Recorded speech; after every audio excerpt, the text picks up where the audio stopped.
Hello बच्चों, कैसे हो? First class. तो प्रेजेंट टाइम में हम लोग पढ़ रहे हैं बहुत ही important chapter electromagnetic wave. Electromagnetic wave क्या होती है, इलेक्ट्रोमैग्नेटिक का नाम क्या है, सब कुछ ऑल अबाउट दिस चैप्टर। हम लोग पीछे बहुत ही अच्छा सब कुछ पढ़ चुके हैं।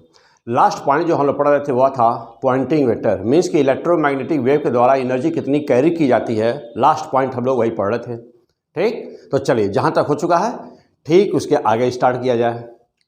P100 फिजिक्स चैनल, मैं एसडीपी सर। क्लियर? चलिए तो आइए स्टार्ट किया जाए वहाँ से। Poynting vector, Poynting vector. तो लास्ट में हम इस पॉइंट को डिस्कस कर रहे थे और आप बिल्कुल सिस्टमैटिक पढ़ रहे होंगे। मुझे यकीन है कि आप बिल्कुल सिस्टमैटिक पढ़ रहे होंगे, स्टेप बाय स्टेप पूरा नोट्स बना रहे होंगे, उसको बहुत ही ना कायदे से अच्छी तरह से पढ़ रहे होंगे पूरा ना, और सब फार्मूला आपको याद होगा, पूरी थ्योरी याद होगी। तो यहाँ तक हम लोग लास्ट में डिस्कस कर रहे थे कि पॉइंटिंग वेक्टर क्या होता है। पॉइंटिंग वेक्टर को हम लोग कैसे रिप्रेजेंट करते हैं? यस से करते हैं। यह क्या है? एक तरह का सीडो वेक्टर है,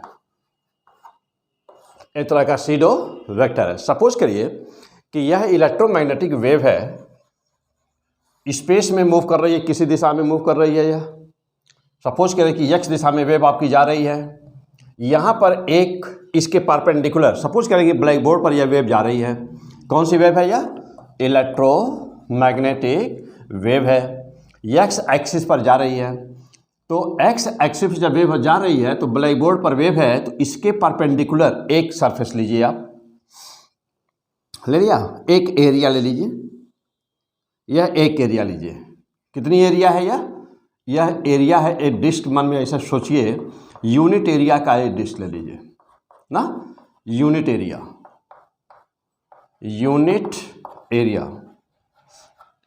यानी कि वेव के परपेंडिकुलर वेव जा रही है तो इसके परपेंडिकुलर एक डिस्क ले लीजिए। मन में सोचिए, इसके परपेंडिकुलर एक डिस्क है, ठीक है ना, इसके परपेंडिकुलर एक डिस्क मन में सोचिए। देख लिया? चलिए, और अब यह वेव जिस दिशा में जा रही है, यह वेव यदि x एक्सिस पर यह जा रही है वेव, तो देख रहे होंगे कि यह डिस्क किस डायरेक्शन में होगा? यह डिस्क होगा आपका z और y में, होगा कि नहीं? x एक्सिस पर जा रही हो यह वेव, यदि x एक्सिस पर जा रही है तो डिस्क श्योर ही YZ प्लेन में पड़ेगा, तभी परपेंडिकुलर उसके होगा। तो यह यूनिट एरिया किस में? x और हाँ XZ प्लेन ले लिया जाए, YZ plane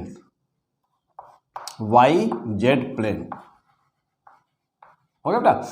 x axis YZ के श्योर परपेंडिकुलर होगी कि नहीं होगी? बिल्कुल होगी, पक्का होगी। मिलाइए, देखिए। अरे यह x ले लीजिए, जमीन पे ग्राउंड पर इसको x मान लीजिए, और ज़मीन पे इसको y मान लीजिए, और दोनों जहाँ मिलते हैं मुख्य ओरिजिन मूल बिंदु पर z मान लीजिए। हो गया? तो अब जो x होगा वह y और z के पैरेलल होगा, परपेंडिकुलर होगा कि नहीं होगा? हाँ, पक्का होगा। ऐसे ही y हमेशा ही x z के परपेंडिकुलर होगा, पक्का, श्योर। और ऐसे ही जो z होगा वह y x के परपेंडिकुलर होगा, श्योर होगा ना। तो बहुत ही अच्छा कंसेप्ट। देखिए यहाँ पर, तो ऐसे ही इसी पर आपका आया था क्वेश्चन, जो पीछे मैं बताया हूँ कि ना AIPMT में तो पूरा एक पेज में एक ही क्वेश्चन दिया था, तो इसी कंसेप्ट पे था ना कि भाई जेड कहाँ पर होगा, यदि दिशा डायरेक्शन दिया हुआ है तो प्लेन कौन सी हो सकती है। अब जैसे मान लीजिए x एक्सिस पर वेव जा रही है, सपोज करिए कि x एक्सिस पर आपकी वेव जा रही है, तो x एक्सिस पर वेव जा रही है तो वह जो प्लेन है, जिस प्लेन के परपेंडिकुलर वेव जा रही है, प्लेन कौन सा होगा? y और z, और y और कौन सा है? हाँ, YZ होगा। अच्छा, और y में एक y पर कौन सा होगा? y पर कौन सा है? y पर यदि आपका है मान लीजिए इलेक्ट्रिक फील्ड, तो z पर कौन सा होना है? Magnetic field.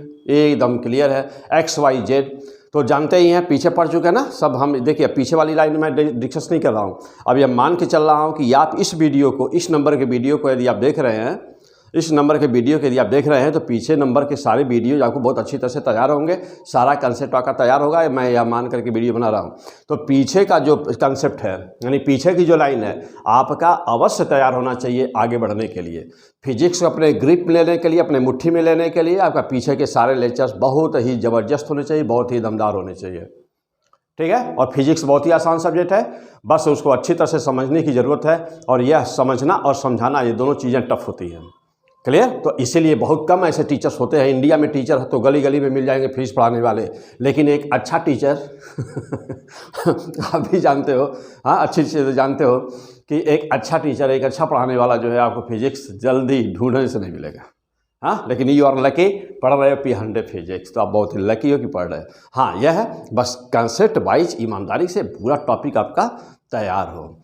क्लास में यदि पढ़ते होंगे, क्लास के स्टूडेंट हो तो यह 16 की, यदि नहीं भी हो, मान लो बाहर से हो, नहीं आ सकते हो यहाँ पर, ज्वाइन नहीं कर सकते हो, ऑफलाइन क्लास में भी नहीं बैठ पा रहे हो, किसी कारण बस मान लो दूरी बहुत ज़्यादा है, कुछ भी है, आप कहाँ से हो मुझे नहीं पता ना, तो आप जो है आराम से पढ़ सकते हो चैनल पर, कोई दिक्कत नहीं है। ऑफलाइन में नहीं पढ़े तो कोई दिक्कत नहीं, यहाँ ऑनलाइन में जम के पढ़ो ना, मैं यही चीज़ तो वहाँ भी पढ़ाऊँगा, है ना। और वहाँ पे जितने भी न्यूमेरिकल्स मैं ऑफलाइन में बताऊँगा, जम करके पूरे न्यूमेरिकल मैं आपको यहाँ पर भी बताऊँगा, है ना। तो जम के पढ़ाई करो बेटा। ओके, तो हाँ, तो हम ये बात हम कर रहे थे। चलिए, पॉइंटिंग वेक्टर क्या बेटा, तो एस, इसको क्या बोलते हैं, सीडो वेक्टर।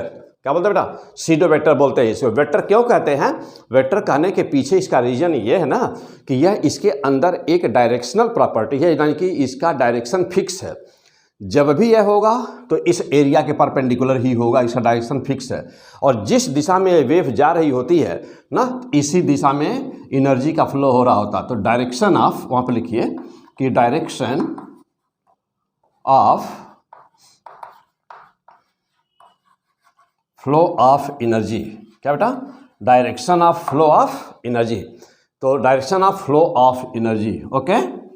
तो एनर्जी के फ्लो का डायरेक्शन भी देखो वही होगा, तो वह जिस दिशा में वेव जाती है उसी दिशा में एनर्जी के फ्लो का डायरेक्शन होता है। तो वाई जेड यदि प्लेन हम लोग कंसीडर करें, वाई जेड प्लेन, तो एक्स एक्सिस पर इसका डायरेक्शन का फ्लो है, मतलब एनर्जी का फ्लो जो हो रहा है वह एक्स डायरेक्शन में हो रहा होगा। इस एरिया को हमने क्या लिया बेटा, यूनिट एरिया, एकांक क्षेत्रफल लिया हमने इसको, एकांक क्षेत्रफल। तो यदि हम समय 1 सेकेंड ले लें तो 1 सेकेंड में, अब इस एरिया से 1 सेकेंड में जितनी एनर्जी पास करी है उसी को कहते हैं पॉइंटिंग वेक्टर। क्या बोलते हैं, पॉइंटिंग वेक्टर। तो अब नाम दे दीजिए कि what is the Poynting vector. तो लिखिए कि एनर्जी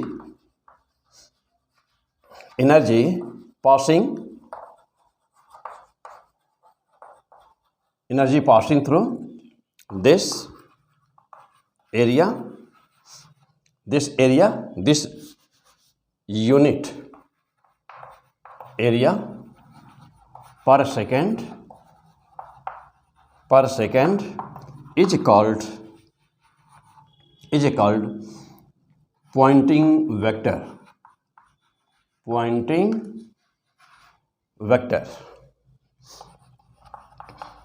क्या नाम दिया बेटा इसको, इसी का नाम है ना पॉइंटिंग वेक्टर। वेक्टर क्यों, क्योंकि डायरेक्शन आपने इसका फिक्स कर दिया है, फ्लो का डायरेक्शन फिक्स कर दिया। इलेक्ट्रोमैग्नेटिक वेव है, क्या बेटा, इलेक्ट्रो में शॉर्ट फॉर्म में लिखा गया है EMW, means electromagnetic wave, okay. तो अब आप इसको दूसरे तरह से कैसे डिफाइन कर सकते बेटा, इसी बात को हम लोग दूसरे तरह से कैसे डिफाइन कर सकते हैं। आप ये कह सकते हैं अमाउंट ऑफ एनर्जी, हाँ जल्दी से नोट करिए, ये इंपॉर्टेंट इक्वेशन, फार्मूला इसका ना, फार्मूला तो मैं अभी लिख रहा हूँ, इसी थ्योरी पहले कि पॉइंटिंग वेक्टर कहते किसको हैं। तो amount of energy passing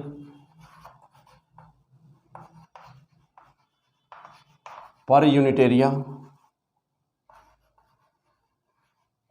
passing पर unit time per unit area perpendicular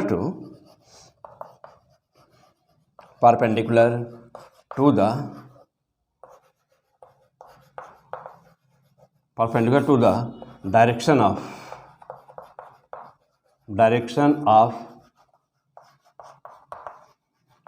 motion of wave, perpendicular to the direction of motion of wave, okay बेटा, हो गया।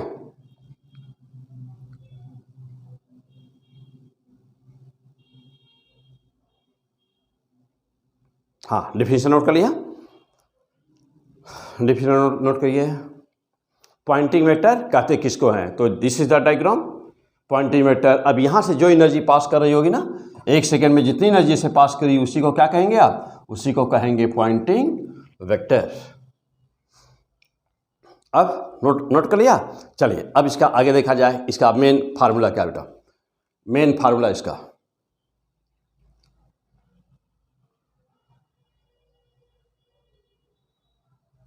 हो गया। चलिए नोट करिए, इसको नोट कर लिया। पॉइंटिंग वेक्टर किसे कहते हैं? अब है इसका कि इसका मेन फार्मूला क्या बेटा? तो यस का मान कितना होता है? तो आइए देखते हैं यस का मान कितना होता है।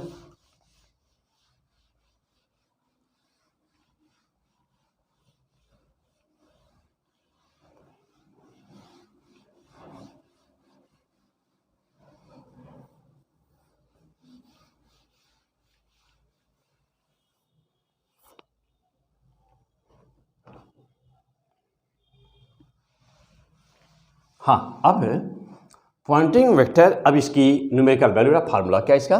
तो Poynting vector S can be written as vector E cross vector H. Yes, means कि पॉइंटिंग वेक्टर क्या है बेटा? तो यह इलेक्ट्रिक वेक्टर और मैग्नेटिक वेक्टर के क्रॉस प्रोडक्ट के बराबर होता है, और होना भी चाहिए। ये आया कहाँ से? ये आया कहाँ से? देखिए, दो वेक्टर हैं ई और एच। हम लोगों के दो इलेक्ट्रोमैग्नेटिक वेव है, उसमें दो वेक्टर है ना। इलेक्ट्रिक वेक्टर और मैग्नेटिक दो वेक्टर हैं कि नहीं? है दो वेक्टर। दोनों कितने डिग्री पर हैं? 90 डिग्री पर। तो और जो उन दोनों का प्रोडक्ट है, यानी ये इक्वेशन कहाँ से आप आया, कैसे प्रूफ हुआ ये इक्वेशन? डायग्राम जो बना हुआ है तो उसमें देख रहे हैं कि उसमें कितने वेक्टर हैं? दो। कौन कौन? उस डिस्क के ऊपर देखा जाए कितने वेक्टर हैं, तो आप कहेंगे दो। कौन कौन? ई और एच, दो वेक्टर हैं। और जो डायरेक्शन है वह ठीक वैसे ही है जैसे कोई दो वेक्टर जब होते हैं। फॉर एग्जांपल, जैसे मान लीजिए कोई वेक्टर ए है, यह कोई वेक्टर बी है, इन दोनों के बीच का एंगल थीटा है। तो जब इन दोनों का क्रॉस प्रोडक्ट आप करते हैं तो क्या कहते हैं कि इनका, मान लीजिए दोनों का क्रॉस प्रोडक्ट सी है, तो सी कहाँ पर आता है? तो आप लिखते हैं कि C equal to vector A cross vector B. लिखते बेटा ना, ये किसमें वेक्टर का क्रॉस प्रोडक्ट आप जानते हैं ना। तो ठीक जहाँ पर सी है, यहाँ पर हम लोगों का भी सी है। कौन सा सी?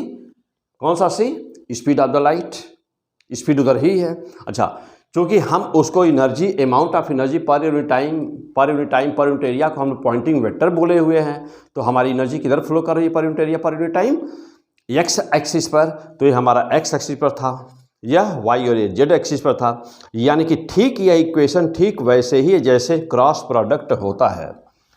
और दो का क्रॉस प्रोडक्ट होता कितना है? होता कितना है ये आप जान रहे हैं, जो पता है आपको। क्या होता है? ए क्रॉस बी बराबर mod of A mod of B into sine theta into unit vector N. तो ये होता है क्रॉस प्रोडक्ट। ठीक वैसे ही देखिए, यह दो वेक्टर हमारे हैं, ये दोनों, और जो एनर्जी है, जो इधर की न्यूमेरिकल वैल्यू है, वो कौन सी है? यह, क्योंकि ये सीडो वेक्टर इसलिए लिखा गया है इस तरह से। मीन्स यह इक्वेशन कहाँ से आया?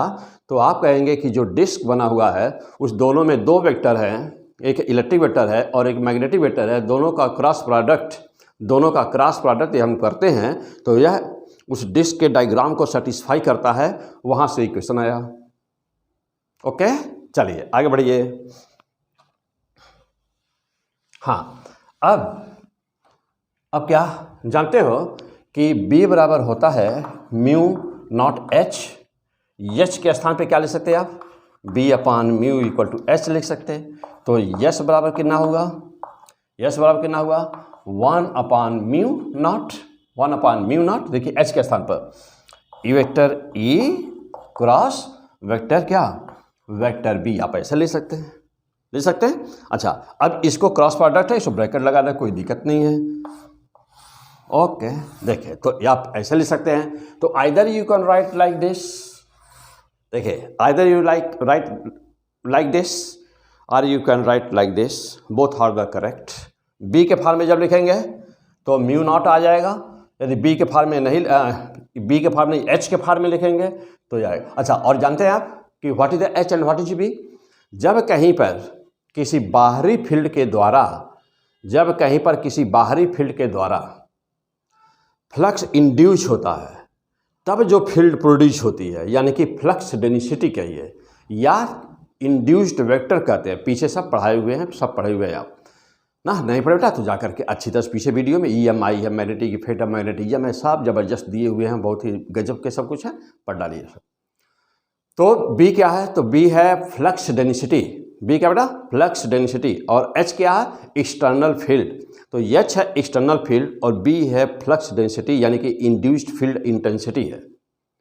और ये कौन सी फील्ड है? ये एक्सटर्नल फील्ड है, ये अप्लाइड फील्ड है, यह इंड्यूस्ड फील्ड है, यानी कि ये फ्लक्स डेंसिटी है। ये दोनों के बीच में डिफरेंस होता है। बी बराबर क्या होता है? म्यू नॉट एच होता है। म्यू क्या है? Permeability of the free space.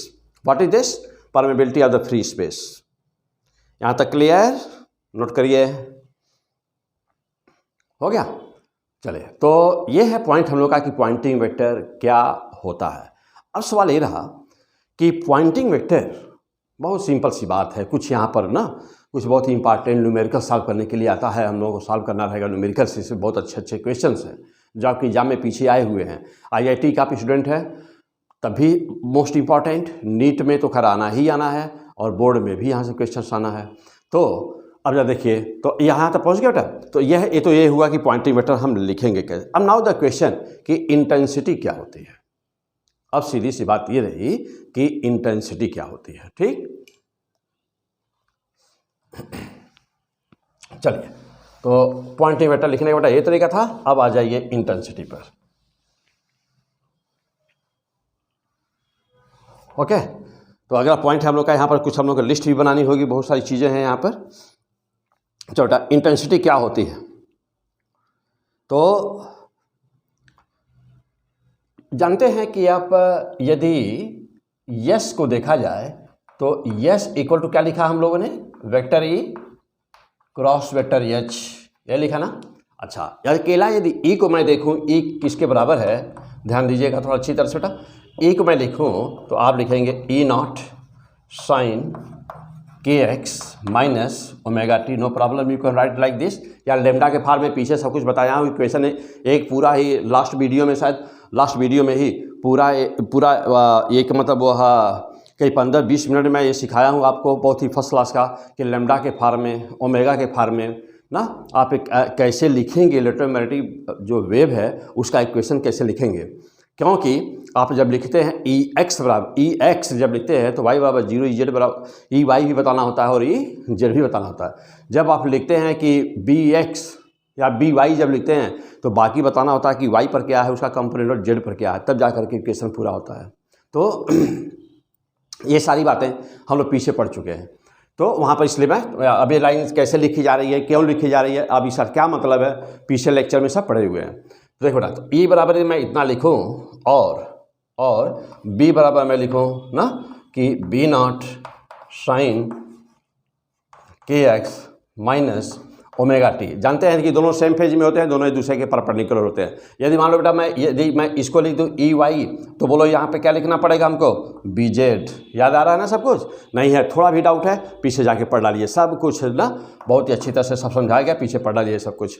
देखो, तो सपोज करिए कि यह इलेक्ट्रिक फील्ड है और यह मैग्नेटिक फील्ड है। मेन इक्वेशन पॉइंटिंग वेक्टर का हमारा ये है और हमको अब सोचना है कि यह इंटेंसिटी किसके बराबर होगी।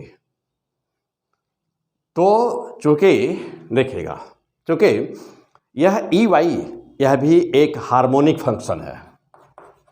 क्या फंक्शन है? यह भी है बेटा हार्मोनिक फंक्शन है, हार्मोनिक फंक्शन है। ओके, और यह भी एक हार्मोनिक फंक्शन है। तो अब सवाल ये है कि हार्मोनिक फंक्शन इसका क्या मतलब है? अरे भाई कुछ नहीं, इसका मतलब ये हुआ ना कि ये ऐसे है, यही वाला है ना, ये है ना, हाँ यही।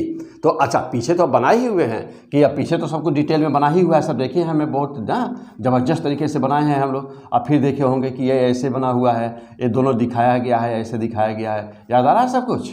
ऐसे ही पूरा इक्वेशन है ना। अब फिर मैं दोबारा बनाऊंगा नहीं, यहाँ पर बनाने जा रहा हूँ। तो ये पढ़े हुए हैं ना हम लोग। ओके, चलिए बना दें क्या? चलो भाई बना ही दे रहा हूँ, आ जाओ।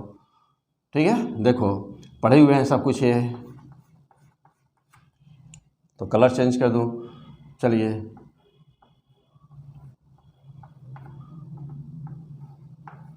बना है ना, इससे सब कुछ बनाए हैं, सब कुछ पीछे सिखा देगा उल्टा।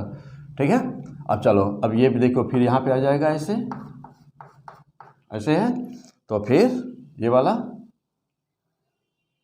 हाँ मन लगे कि एक दूसरे के 90 पर है, ऐसा आप खींचना है इसको कि 90 पर दिखाई पड़े कि दूसरे के 90 पर है जैसे, हाँ ऐसे ना ये बना हुआ। चलिए चलो बेटा, तो अब जैसा देखिएगा तो ये तो हमको तो ये पता ही है कि यस, देखिए अब मैं इलेक्ट्रिक वेक्टर को ले रहा हूँ तो साइन कर्व है ना बेटा, ये साइन कर्व है ना, sine curve, sine curve harmonic.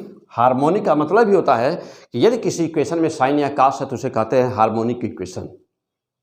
यदि कोई भी समीकरण, कोई भी इक्वेशन में साइन या कास है तो उसे कहते हैं हार्मोनिक इक्वेशन। क्यों? क्योंकि वह साइन कर्व या कास कर्व को फॉलो कर रहा होता है और इसका मान एक फिक्स वैल्यू से दूसरे फिक्स वैल्यू के बीच में वेरी करता है।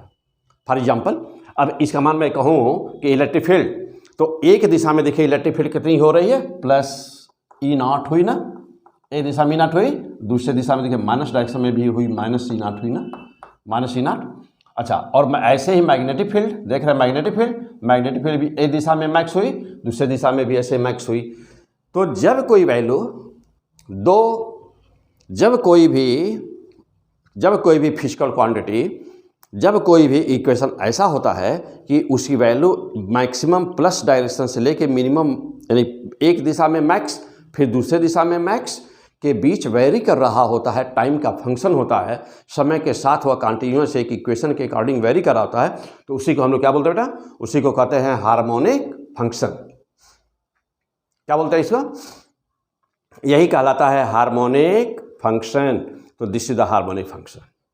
इसका मतलब ये हुआ कि sine curve, this is called harmonic function, means value या यहाँ पे लिख दो हार्मोनिक फंक्शन क्या हुआ बेटा? हार्मोनिक फंक्शन हुआ मीन कि साइन कर्व और कोसाइन कर्व ना, इसी को कहते हैं हार्मोनिक फंक्शन। तो साइन कर्व या कोसाइन कर्व, और इसमें क्या हो ना, magnitude varies between maximum to minimum, means कि एक मैक्सिमम से लेकर के दूसरे मिनिमम के बीच में यदि वेरी कर रहा हो तो हम लोग क्या कहते हैं? उसी को कहते हैं हार्मोनिक फंक्शन। अब सवाल ये हुआ कि इस हार्मोनिक फंक्शन का यदि मैं कहूँ कि एट टाइम एवरेज लूँ, तो यदि देखिए ध्यान दीजिएगा थोड़ा थोड़ा, मैं कहूँ कि टाइम एवरेज इसका क्या होगा, तो कहेंगे टाइम एवरेज इसका हार्मोनिक मीन होगा ना बेटा। बहुत सिंपल सी बात है, इसमें देखो टाइम एवरेज क्या होता है बेटा? हार्मोनिक मीन होगा। अब इसको लिखेंगे कैसे? तो लिखने के लिए क्या करते हैं, टाइम एवरेज बराबर कितना हुआ, तो टाइम एवरेज बराबर ना इसका हार्मोनिक मीन, बस कुछ नहीं, ऐसे एक निशान लगाइए, यहाँ पर लिखिए एस, इसको हार्मोनिक मीन कहते बेटा ना। और इसका हार्मोनिक मीन कितना होगा, तो इसका हार्मोनिक मीन होगा हाफ यस। हाँ बिल्कुल, बस बहुत ही सिंपल सी याद करने का तरीका। हार्मोनिक मीन क्या होता है? हाफ यस इसका हार्मोनिक मीन होता है। हो गया, बहुत ही सिंपल, हाफ यस यह इसका हार्मोनिक मीन होता है। और जो इसका हार्मोनिक मीन होता है ना, जो इसका हार्मोनिक मीन होता है, यदि उसमें वेलोसिटी से मल्टीप्लाई कर दें, यदि इसके हार्मोनिक मीन में वेलोसिटी से मल्टीप्लाई कर दें, तो जो भी वैल्यू आएगी निकल करके, उसी को हम लोग क्या बोलते हैं? उसी को हम कहते हैं इंटेंसिटी कहते हैं। वैसे तो जानते हो कि इंटेंसिटी बराबर किसके होती है? तो आप जानते हो कि इंटेंसिटी बराबर क्या होती है? आई बराबर पी बाई ए। कहीं पर भी बेटा लिखिए, फार्मूला लिखिए, बहुत ही इंपॉर्टेंट चीज़ है, इंटेंसिटी क्या होती है। तो कहीं पर भी जब इंटेंसिटी आपको निकालना हो तो आई बराबर पावर अपॉन सरफेस एरिया लिखा जाता बेटा। Power upon surface area. बात समझे जी? आई बराबर पावर अपॉन सरफेस एरिया। हाँ, first class. I equal to power upon surface area means क्या? मीन्स आई बराबर power upon surface area, A कर दीजिए पी बाई ए, अंडरलाइन कर लीजिए।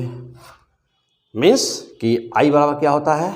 P upon surface area. मान लीजिए स्फेरिकल है, स्फेरिकल है बेटा, यदि सोर्स स्फेरिकल है तो लिखिए वहाँ पर, लिखिए क्या लिखेंगे? आई बराबर पी बाई ए बराबर लिखिए 4 pi R square. Intensity I बराबर P upon 4 pi R square लिखिए। लिख दिया। आर को लिखिए क्या है ये? हाँ, ये फार्मूला कब वैलिड करेगा बेटा? कब वैलिड करेगा? लिखो जल्दी, वहाँ लिखो अपना अपना सब लोग आंसर।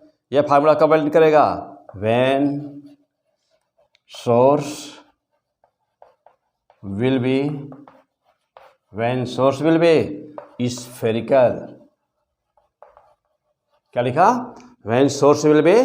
तो जब कभी सोर्स स्फेरिकल होगा तो आप लिखेंगे I equal to P by 4 R square. जहाँ पर फॉर एग्जाम्पल मैं कुछ समझाऊंगा आपको, आ जाइए। इंटेंसिटी क्या होती है कहीं पर भी, तो कहीं पर भी इंटेंसिटी क्या होती है? वेव में भी इंटेंसिटी है, मैकेनिकल वेव की भी इंटेंसिटी क्या होती है? मान लीजिए कि लाइट बल्ब जल रहा है, यहाँ एक लाइट बल्ब जल रहा है, यहाँ से 10 मीटर की दूरी पर आपको बताना है कि इंटेंसिटी क्या? Most important question. चलिए आ जाइए, हो गया? यहाँ तो नोट कर लिया है ना सब लोग? चलो वहाँ पे वीडियो बेटा रोक करके वहाँ पर नोट करो जब फास्ट। आइए यहाँ पे बहुत इंपॉर्टेंट बात है। पहले इंटेंसिटी क्या होती है?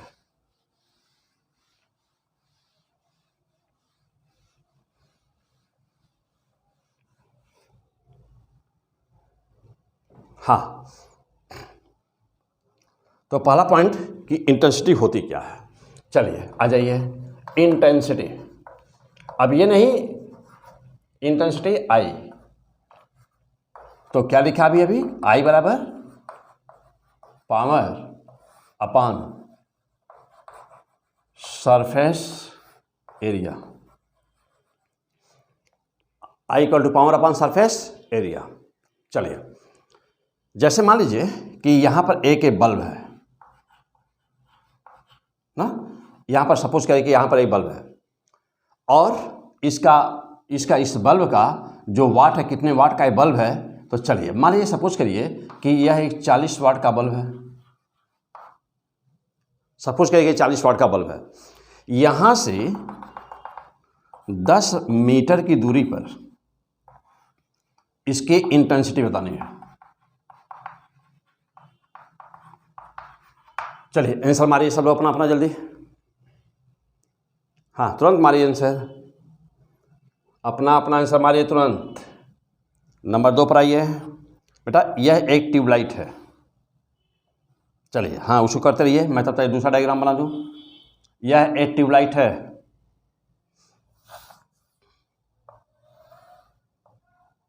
हो गया? चलो एक ट्यूबलाइट बनाओ। इस ट्यूबलाइट की लंबाई 2 मीटर है।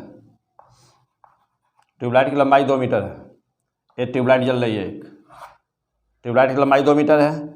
लाइट चारों तरफ जा रही होगी, चारों तरफ जा रही होगी। इससे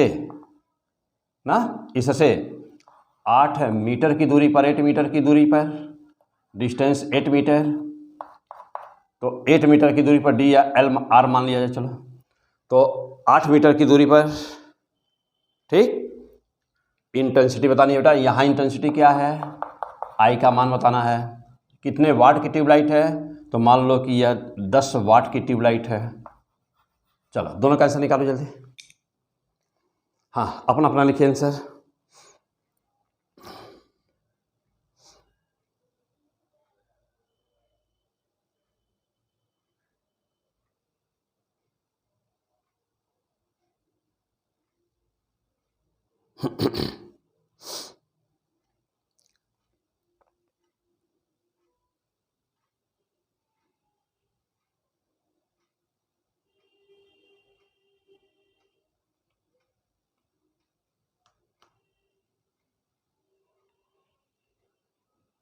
हो गया? हाँ अपना निकालिए, तुरंत निकाल दीजिए आंसर। हो गया होगा? आइए चलिए अब मैं बताऊं। साफ साफ देखिए, आपको यहाँ पर लिखा हुआ कि आई का मान कितना होता है ना। आई बराबर क्या होता है, पावर अपान सरफेस एरिया होता है, पावर अपान सरफेस एरिया। और पहले वाले का आंसर मिलाइए अपना, आई बराबर क्या है,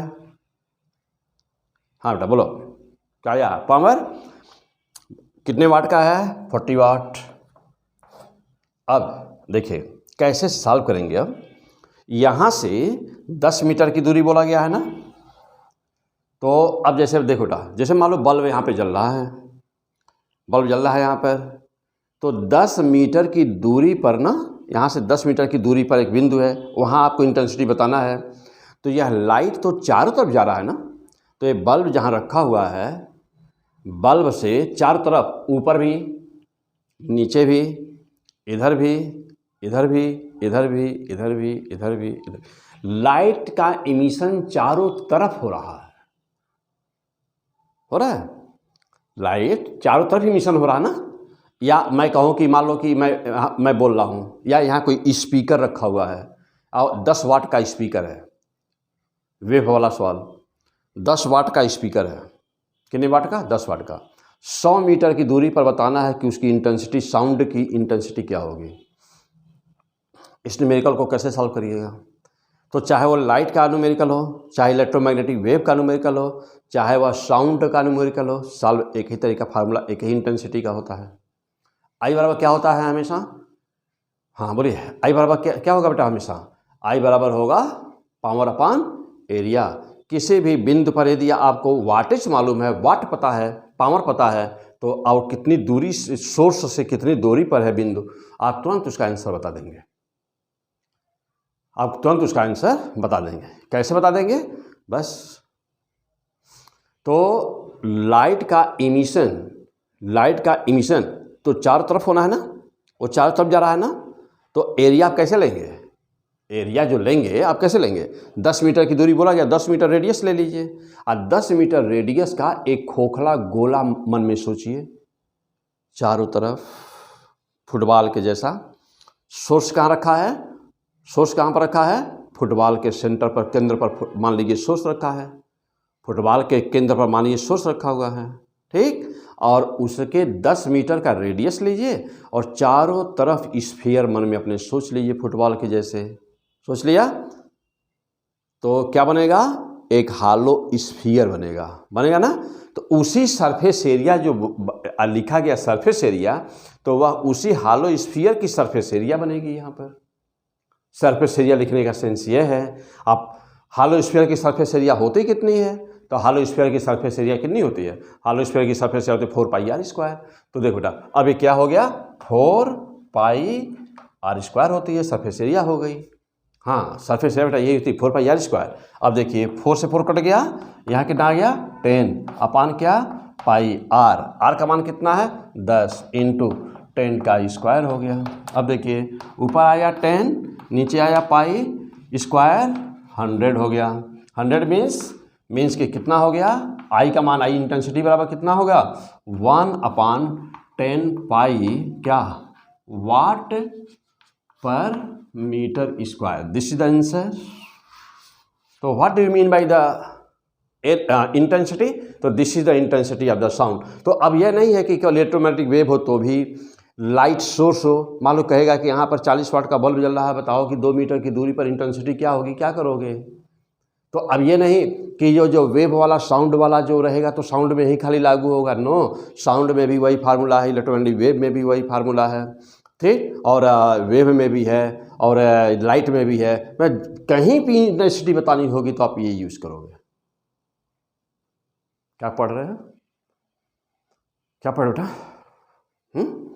P100 फिजिक्स, हाँ P100 फिजिक्स, ओके गुड। चलो हो गया, चलो अब इसका आंसर बोलो जल्दी, इसका आंसर बोलिए, आई बराबर, हाँ बोलिए, अब तो बता दोगे, अब कोई दिक्कत नहीं है, चलिए बोलिए इसका आंसर निकालिए अपना, सब अब अपना अपना, इसका आंसर अपना अपना निकालिए सब लोग। आप इसको देख कर निकाल सकते हैं, हाँ इसको देख कर निकालिए तुरंत।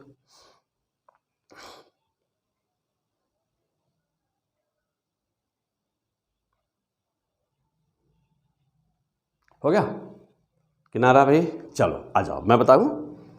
तो I बराबर पावर, वही फार्मूला, जस्ट वही फार्मूला फिर से लगाई। तो I equal to power upon surface area बेटा। पावर कितना देखो 10 वाट, जो भी पावर है बस वो ले लीजिए सही। और क्या लिखूँ 4 पाई आर स्क्वायर। हाँ जल्दी बोलिए। एरिया भाई क्या होगा एरिया। चलो अब देखो, हाँ कुछ लोग सोच रहे होंगे कि 4 पाई आर स्क्वायर लिख दीजिए और क्या। नहीं, क्यों नहीं, यह ट्यूबलाइट है तो ट्यूबलाइट है, ये ट्यूबलाइट हो गई, ये ट्यूबलाइट है बेटा, है ना। देखो ये ट्यूबलाइट है, तो ट्यूबलाइट से 10 मीटर की दूरी पर जाइए, कितना दिया है, कितने मीटर दूरी पर, R equal to 8 metre, 8 metre की दूरी पर जाइए ट्यूबलाइट से। चलिए 8 मीटर की दूरी पर जाइए, ऊपर गए, 8 मीटर की दूरी पर पहुँचे, चलिए आप पहुँच जाइए 8 मीटर की दूरी पर। और अब इसको चारों तरफ सोचिए, क्या बन रहा है, एक सिलेंडर बन रहा है, नहीं देखो। तो इसको ढकने के लिए आप क्या करेंगे, जैसे हाँ ढकिए, जैसे गॉस थ्योरम में पढ़ते हैं, गॉस लॉ पढ़ते हैं जब इलेक्ट्रोस्टैट में, वहाँ भी पढ़ते हुए हैं, या वे फ्रंट पढ़ते हैं ऐसे ही, ठीक है बेटा। तो ढकिए इसको, तो जब ढकेंगे तो एक सिलेंडर बन रहा ना, देखिए एक डिब्बा के जैसे, देखो एक सिलेंडर बना, इधर पूरा ढकेंगे ऐसे ना, तो लाइट निकल रही हुई, तो किस सरफेस पे लाइट कहाँ से निकल रही है, तो यहाँ से भी, यहाँ से भी, यहाँ से, और किधर, इधर भी, नीचे भी, ऊपर भी, चारों तरफ। तो जब मिलाएंगे ऐसे चारों तरफ, तो यह एक क्या बन जाएगा, यह एक सिलेंडर बन जाएगा। और सिलेंडर का इस सरफेस पर और इस सरफेस पर पूछेगा तो क्या करेंगे, वही चीज़ करेंगे, वही फार्मूला लगाएंगे और क्या। लेकिन तब क्या होगा, तो यह डिस्क हो जाएगा। जब इधर से देखेंगे, देखिए ट्यूबलाइट है ना, तो हमको एक छोटा सा इधर से मैं देख रहा हूँ, तो यह डिस्क दिख रहा है। तो यहाँ पर क्या होगा, तो डिस्क की सरफेस एरिया रखेंगे, डिस्क की सरफेस एरिया रखेंगे, और डिस्क की सरफेस एरिया कितनी होगी, पाई आर स्क्वायर। तो जब इस पर निकालना होगा एक्सिस पर, तो पाई आर स्क्वायर। लेकिन हम लोग लिखा, आज जब कहेंगे खाली ट्यूब से इतने दूरी पर और एक्सिस नाम न लिया हो, तब ऊपर समझेंगे कि ऊपर या नीचे या इधर चाहे जहाँ। और जब कहेगा on the axis means this, on the axis means this, finger पे, and this is the axis on the finger. तब जब फिंगर पे देखेंगे तो वहाँ से वो क्या दिखेगा, वहाँ से वो डिस्क देखा होगा ना, तो सोर्स डिस्क बन जाएगा तब इस पॉइंट के लिए, एक्सिस के लिए। फिलहाल इसका आंसर क्या हुआ बेटा, अपना आंसर मिलाओ। चलो तो कितना आंसर लिखा बेटा, तो ये सिलेंडर बन गया, और सिलेंडर की सरफेस एरिया होती है ना 2 पाई आर, और क्या जल्दी बोलो, एल होती है, 2 पाई आर एल होती है बेटा। तो 2 पाई आर एल, हाँ ये सब आप क्लास 7 8 में, 8 में ना, 7 8 में पढ़े थे। तो आई बराबर कितना, 10/2 pi R. Radius means R means वह डिस्टेंस ना, रेडियस मीन्स जो हाइपोथेटिकल। देखो बेटा, अब जैसे वहाँ हम लोग बनाए थे ना, अब जैसे यहाँ पर बनाते हैं हम लोग, 10 मीटर की दूरी पर था, इंटेंसिटी यहाँ बतानी थी ना, तो मन में सोचे होते तो क्या बना होता, ऐसे एक हालो स्फीयर बनता ना। तो ऐसे यदि यहाँ सोचा जाए, यहाँ पे सोचा जाए, तो क्या बनेगा, यहाँ पर ये बिंदु है, 8 मीटर ऊपर भी ले लिया जाए ऐसे ही, और यहाँ बनाया जाए, तो यह एक ऐसे ही हाइपोथेटिकल सिलेंडर बनेगा ना, एक सिलेंडर बनेगा, और ये सिलेंडर बनेगा, और हम लोगों को यहाँ बताना है। तो देखा जाता है कि, तो इसका मतलब ये हुआ कि जिस बिंदु पर बताना होता है, इसका मतलब ये हुआ कि जिस बिंदु पर बताना है उसका शेप कैसा है, इंटेंसिटी इस बात पर डिपेंड करती है, इंटेंसिटी इस बात पर डिपेंड करती है। हाँ ध्यान देना, इंटेंसिटी इस बात पर डिपेंड करती है। जब चलिए फिर क्या हुआ, और आगे बढ़िए। तो 2 पाई हो गया बेटा, 2 पाई हो गया, आर का मान कितना 8, आर हो गया, एल का मान कितना है 2, तो 2 से कट गया, ये हुआ 5। आई बराबर कितना आया, तो आई बराबर हुआ, ऊपर है 5 और नीचे है 16 पाई, तो 5/16 पाई, 5/16 पाई क्या, वाट पर मीटर स्क्वायर। तो this is the answer, watt per metre square. Clear, चलिए अब जब देखो, हाँ अब यहाँ से तब आओ कुछ और बात बता दें यहाँ पर, ये तो क्लियर हो गया आप। हाँ चलो और आगे बढ़ते, इंटेंसिटी कैसे निकालोगे कहीं पर, most important question.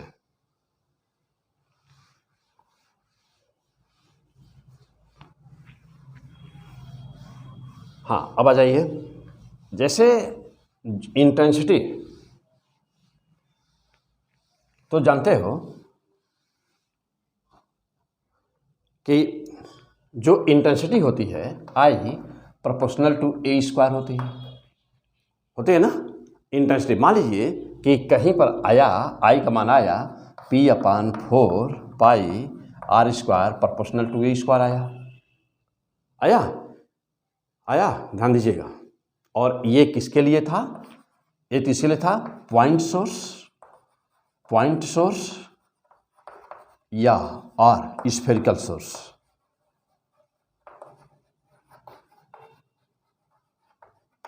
Point source या स्फेरिकल सोर्स के लिए था ना। चलिए जरा सा ए का मान निकालिए। तो ए प्रोपोर्शनल टू क्या ले सकते हैं हम? √P/4 पाई 1/r लिख सकते हैं कि नहीं? पावर कांस्टेंट है, 4 पाई कांस्टेंट है, ये वैल्यू कांस्टेंट है, तब आप क्या लिखेंगे? या A proportional to 1/r। Okay, A proportional to 1/r। क्या मिल रहा है इससे क्या मिला? ए क्या है? एम्पलीट्यूड है ना बेटा? तो एम्पलीट्यूड ओके। देखो बेटा, ए एम्पलीट्यूड यानी कि यदि कहीं पर यह कहा जाए कि स्फेरिकल कोई सोर्स स्फेरिकल है तो उसकी इंटेंसिटी या उसका एम्पलीट्यूड कैसे वेरी करेगा।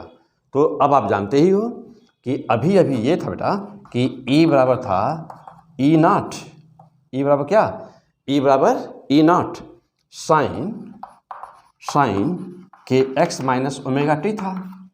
अब यदि यहाँ पर E0 था बेटा, अब यदि ये कहा जाए कि E बराबर यदि यहाँ पर ये कहा जाए कि E बराबर कुछ भी यहाँ पर कांस्टेंट दे दें, A/r साइन के एक्स माइनस ओमेगा टी, तो हम इसका मतलब क्या निकालेंगे? इस इक्वेशन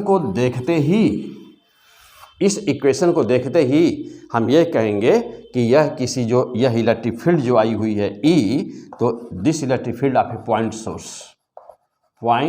सोर्स की इलेक्ट्रिक फील्ड है। तो अब हम इसको देखते ही कहेंगे कि ये पॉइंट सोर्स की इलेक्ट्रिक फील्ड है, या नहीं तो स्फेरिकल सोर्स की इलेक्ट्रिक फील्ड है, या और स्फेरिकल सोर्स। मीन्स कि आप इस इक्वेशन को देख करके बता सकते हैं कि किसके द्वारा प्रोड्यूस हुई इलेक्ट्रिक फील्ड है। आ जाइए, अब जैसा सोचिए, अब हम आपसे पूछ रहे हैं, अब इसी पर हम आपको अगला क्वेश्चन दे रहे हैं कि चलिए right the equation of intensity. आप पढ़ रहे हैं प्रेजेंट टाइम में what is the intensity, all about intensity. क्या पढ़ा बेटा? इंटेंसिटी क्या होती है, कैसे होती है, कैसे निकाला जाता है। आ जाओ, अब मैं कह रहा हूं आपसे कि right the equation, right the equation of electric field of linear source.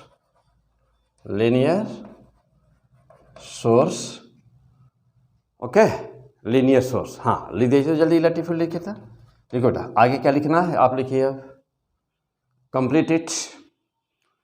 Electric field के कोई लीनियर सोर्स है और आपको उसका इलेक्ट्रिक फील्ड का इक्वेशन लिखना है। कैसे लिखोगे? लिखो जल्दी से,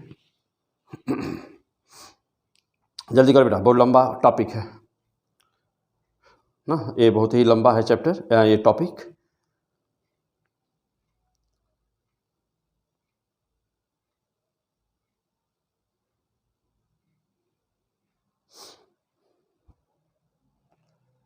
लिख दिया? हो गया होगा। चलो, अब सवाल है कैसे लिखेंगे। चलिए भाई आ जाइए। मान लीजिए कि यहाँ पर हमको ये कांस्टेंट रखते बेटा, ए इज तो लिख देना, यहाँ पर ए जो रखा हुआ है ना, ए इक्वल टू कांस्टेंट लिख दीजिए बेटा। अभी देखे हैं आर कैसे वेरी कर रहा था, अभी देख, इसे पीछे जो लीनियर सोर्स वाला लिखे थे अभी, तो आया था आई बराबर कितना आया था? आई बराबर P/2πRL,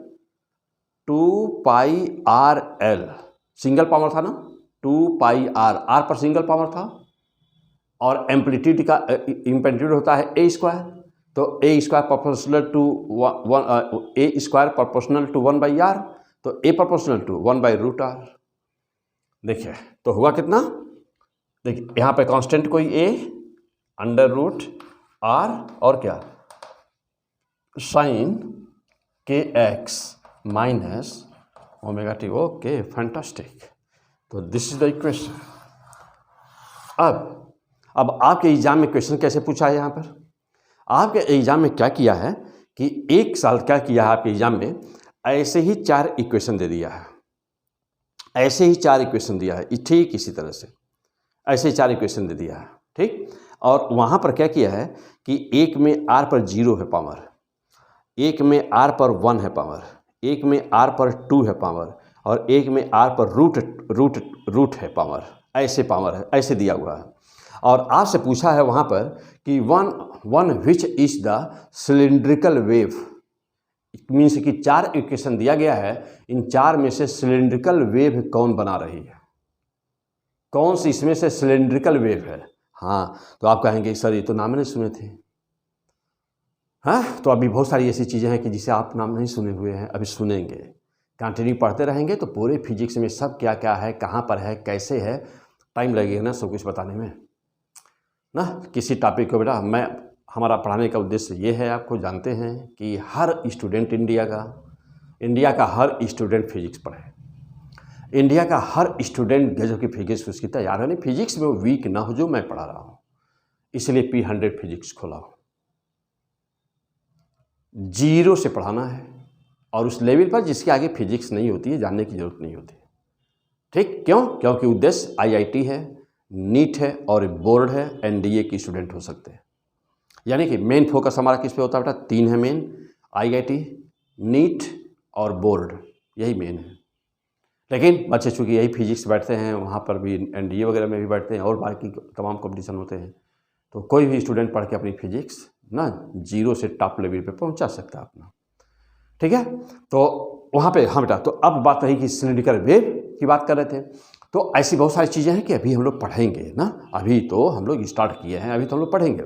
बहुत सारी ऐसी चीज़ें हैं, बहुत सारे न्यूमेरिकल्स हैं, बहुत हैं सब कुछ। आपको रोज़ जो है वीडियो P100 फिजिक्स आपका ना पहली बार सब्सक्राइब कर दीजिए, ताकि आपके पास मैसेज जो है हम वीडियो अपलोड हो तुरंत आपके पास मैसेज पहुंच जाए, पढ़ने में देर ना हो, तुरंत पढ़े। क्योंकि बहुत सारी चीज़ें पढ़नी है ना, तो सब कुछ पढ़ना है तो आप तुरंत भी कॉपी निकाला, कॉपी बैठा, 1 घंटे 1.5 घंटे की जैसे वीडियो होती है या 2 घंटे की होती है, तो तुरंत 2 घंटे, ये नहीं कि आगे पीछे भगा हुआ करके इधर उधर, पढ़ने का तरीका नहीं है। जहाँ इतना बड़ा काम करना है, इतनी बड़ी चीज़ पानी है, जहाँ पर ना दिल्ली एम्स में एडमिशन लेना है नीट के थ्रू, या बेस्ट IIT कॉलेज में IIT में जाना है, तो वहाँ पर ये से भगा होगा के आगे पीछे, ऐसे नहीं अच्छी आइडिया। पूरा वीडियो बड़ा स्क्रीन को बड़ा करिए, पेन लीजिए, कॉपी लीजिए, और आप उस तरह से बैठिए कि जैसे लगे कि मैं आपको पढ़ा रहा हूँ, आपके सामने खड़ा हूँ मैं आपको, और वैसे ही दिखता है क्लास का आभास होता है। वीडियो आप देखते हैं तो लगता है कि क्लास में बैठे हुए हैं, ठीक वैसे ही पढ़िए। एक लाइन नोट करते जाइए, सारी बातें नोट करते जाइए, उसको याद करिए, बार बार रिपीट करिए, और जब वीडियो 1 हफ्ता 4 दिन 5 दिन हो जाए फिर दोबारा सुनिए। दोबारा सुनने से फ़ायदा क्या होगा कि 2 बार 3 बार 4 बार सुनने से ना वो पूरी वर्ड पूरी लाइन दिमाग में ऐसा बैठ जाएगा पिक्चर स्टोरी की तरह से कि हम आगे बोलने क्या जा रहे हैं, जो वीडियो खोलेंगे आगे बोलने क्या जा रहे हैं वो आपको पहले ही समझ में आ जाएगा कि अब हम ये बोलेंगे। और जब ऐसा होने लगे तो समझिए पूरा कोर्स तैयार है, सब कुछ आपकी ज़ुबान पर है। ऐसे जो ही क्वेश्चन आएगा तुरंत लगेगा यार इसके आगे ये है, ये तो ये वाला है। फिर आप आइए, तो बात रही सिलिंड्रिकल वेव की, हम बात कर रहे थे बेटा। तो जब किसी का भी एम्पलीट्यूड ना, अभी अभी हम लोग प्रूफ किए हैं, तो जब कहीं पर जब एम्पलीट्यूड का जैसा नेचर होगा, एम्पलीट्यूड का जैसा नेचर होगा, वेव का वही नाम होगा।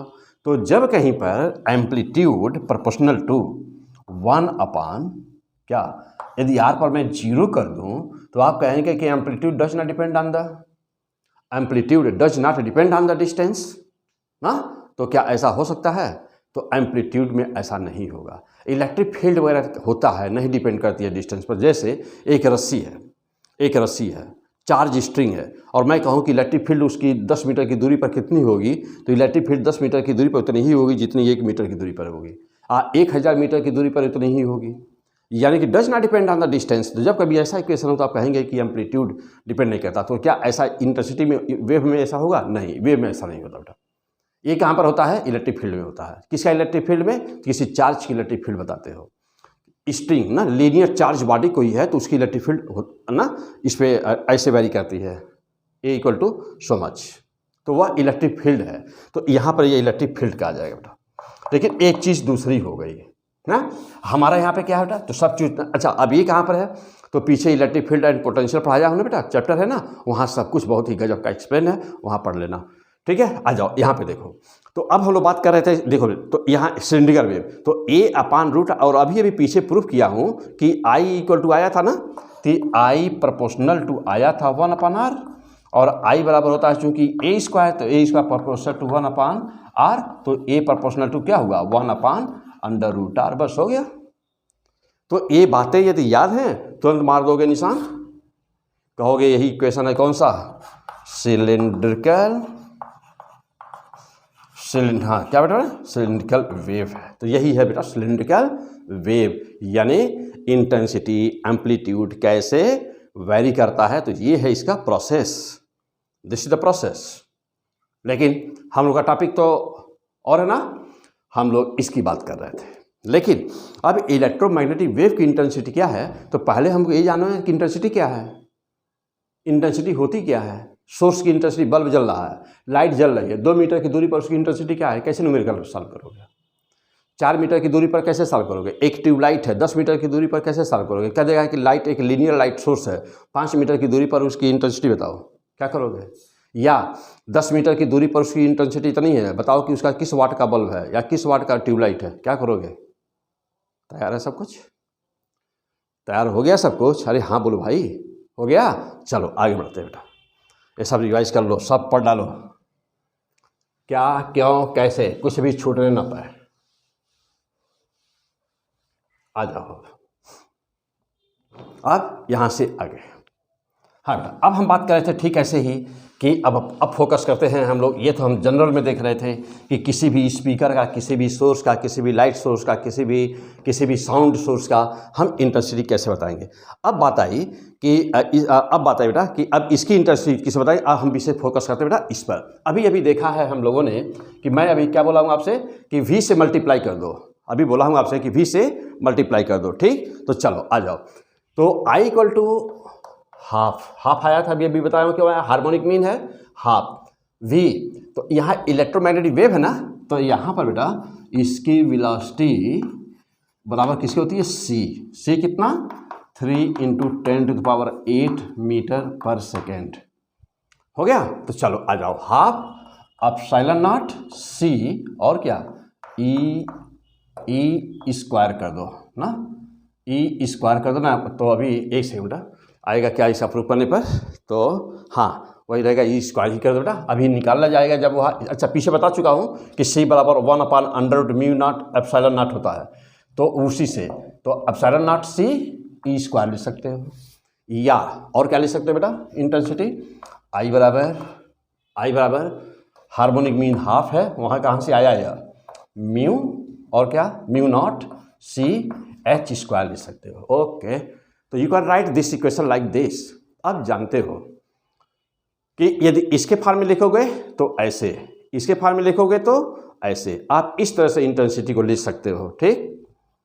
और कैसे लिख सकते हो? तो वही जो फार्मूला बताया हूँ पीछे, उसी से आ जाओ। अब जैसा एक बात करते हैं, काम करते हैं। तो अब यह तो ए कौन वाली इंटेंसिटी हो गई, केवल इलेक्ट्रिक फील्ड लिखा हुआ है ना, ये ए कौन वाली हो गई, ये केवल मैग्नेटिक फील्ड वाली इंटेंसिटी हो गई ना। तो intensity can be written like this, intensity can be like this. किस टर्म में? यह है इलेक्ट्रिक वेक्टर के फॉर्म में और यह है मैग्नेटिक वेक्टर के फॉर्म में। टोटल इंटेंसिटी कितनी हो गई, दोनों को सम कर दिया जाए, I बराबर, तो इसको ऐसे कर दिया जाए कि IE कर दो बेटा, अलग अलग कर दे तब सही रहेगा। और यहाँ पे लिख दो IH या IB कर दीजिए, कर दिया। अब I बराबर कर दीजिए। अब I बराबर करना क्या है, IE प्लस IB सॉल्व कर दीजिए। I बराबर IE का मान दे दीजिए half epsilon naught c e square, half epsilon naught C E square और क्या प्लस क्या half mu naught C H square. Solve करिए तो इसको कितना आ रहा है, देखिए हाफ आई बराबर कितना है बेटा, इसमें से क्या बाहर निकल जाएगा सी और हाफ, तो हाफ सी बाहर निकाल दीजिए, ठीक। और अंदर कितना आ रहा है, अंदर आ रहा है epsilon naught E square, epsilon T square plus और क्या म्यू नॉट एच स्क्वायर। हम लोग इसको इस तरह से लिख सकते हैं, तो दिस इज द इंटेंसिटी। अच्छा, अब एक बात और है, देखे होंगे कि जब हम पीछे पढ़े हैं हम लोग पीछे यहाँ पे डिस्कस किया है कि जो दोनों की एनर्जी आती है, दोनों एनर्जी इक्वली डिस्ट्रीब्यूट होती है। लाइन याद आ रही है, जल्दी हाँ बोलिए। पीछे वाली लाइन, पीछे सब डिस्कस है, पीछे जो मैं यहाँ पे लिख रहा हूँ पीछे सब डिस्कस किया हूँ ना, इस जस्ट पीछे वाले लेक्चर में सब कुछ डिस्कस है बेटा। चलो बेटा, तो वहाँ पर क्या आया था, हम लोग क्या बोले थे वहाँ पर, हाँ जल्दी बोलिए। वहाँ पर यह दोनों एनर्जी आपस में क्या थी, ये दोनों एनर्जी आपस में बराबर थी, तो सिंस लिख दीजिए कि since epsilon naught E square equal to mu naught H square, ले सकते हैं, नो प्रॉब्लम। तो अब आई का मान कितना होगा, तो आई बराबर कितना हुआ, आई इक्वल टू हाफ सी, और इसको हम लिख सकते हैं 2 एप्सिलॉन नॉट ई स्क्वायर लिख दिया जाए। क्यों, क्योंकि यह बराबर यह है ना, ये बराबर ये, दोनों आपस में बराबर है, तो जब दोनों आपस में बराबर हैं तो आई बराबर है क्या हो गया, हाफ सी। नो, अभी ही सॉल्व कर दें इसको, हो गया ना। तो देखो, तो आई इक्वल टू क्या हुआ, आई इक्वल टू यहाँ 2 से 2 हटा दीजिए, हटा दिया, C epsilon naught E square means कि I equal to epsilon naught C E square, this is the final answer. तो I equal to intensity of the electromagnetic wave is what is the intensity of electromagnetic wave? Now the answer is I equal to epsilon naught C E square is the intensity. Okay बेटा, तो this is the intensity। हो गया, clear हो गया। I equal to epsilon naught C E square, intensity of electromagnetic wave, intensity of electromagnetic wave।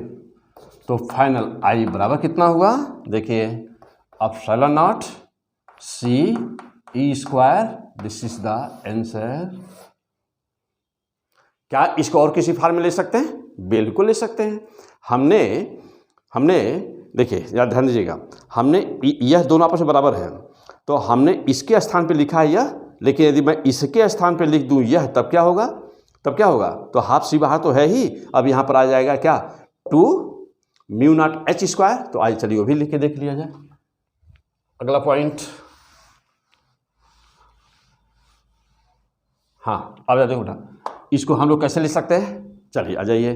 देखिए आई बराबर आई equal to half C, अब दूसरा, अब इसको इसके फार्मूला दें, क्या लिख सकते हैं हम लोग, 2 म्यू नॉट एच स्क्वायर ले सकते हैं, या आई इक्वल टू 2 से 2 हटा दीजिए, mu naught C H square, this is the intensity of electromagnetic wave. Okay,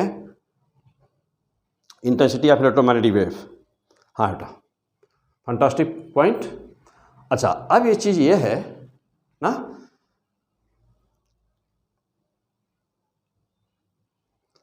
हो गया, तो इसी को बोलते बेटा दिस इज द इंटेंसिटी।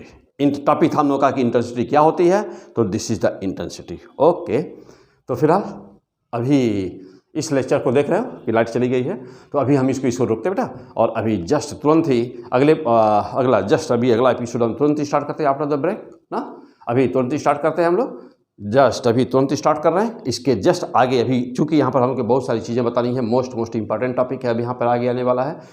क्या आने वाला है कि इलेक्ट्रोमैग्नेटिक वेव का स्पेक्ट्रम क्या है, तो बार बार आपसे क्वेश्चन आता है, आपके एग्जाम में बार बार यहाँ से क्वेश्चन आता है, तो उस क्वेश्चन को मैं अभी जस्ट आफ्टर द ब्रेक अभी मैं बताता हूँ। ओके, तब तक इसको जल्दी से पूरा करिए। मैं तो तुरंत अभी मिलता हूँ। Best of luck.